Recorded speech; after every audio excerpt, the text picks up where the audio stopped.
నమస్కారము. ఈరోజు నేను తెలగపిండి కూర చేస్తున్నాను. తెలగపిండి అంటే నువ్వుల పిండి చెక్క అన్నమాట.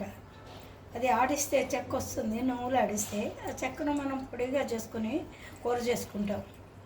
ఆ కూర చేస్తున్నాను ఈరోజు. ముందుగా 2 స్పూన్లు ఆయిల్, అంటే నేను ఒక 1/2 కేజీ పిండి చేస్తున్నాను, అందుకని అది ఆయిలే కాబట్టి 2 స్పూన్ల ఆయిల్ పోసుకోవచ్చు. జీలకర్ర కొద్దిగా రెక్కి వేసుకోవాలి.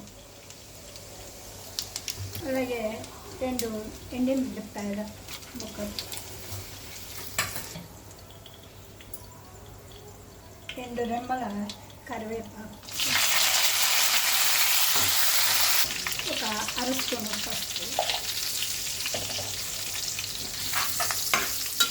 ఒక 1/2 స్పూను కారం, ఎందుకంటే 2 ఎండుమిర్చి ముక్కలు వేసాను కాబట్టి, 1 స్పూను సాల్ట్, ఒక 1/2 లీటర్ నీరు, వాటర్ మరిగించుకోవాలి.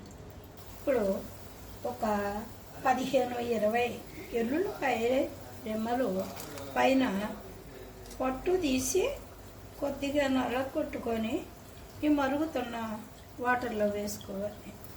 తర్వాత వాటర్ మరిగింది కదా, ఈ పిండి, దీన్ని తెలగపిండి అంటారు.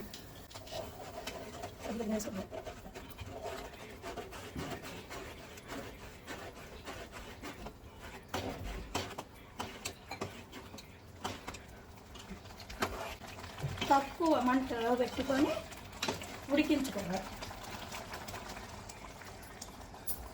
మొదలు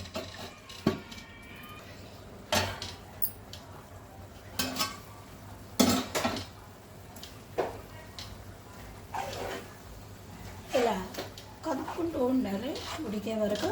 వాటర్ ఉంది, వాటర్ ఎగిరే వరకు కూడా ఉడికించుకోవాలి. ఇది అసలు నువ్వుల నూనెతో చేస్తారు. నేను ప్రస్తుతానికి పల్లి ఆయిల్తోనే చేస్తున్నాను.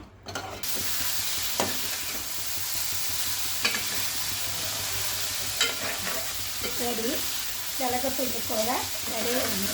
చాలా టేస్ట్గా రుచిగా ఉంటుంది. బలం కూడా. అందరూ తప్పనిసరిగా వారానికి ఒక్కసారి కూర చేసుకుంటున్నాను.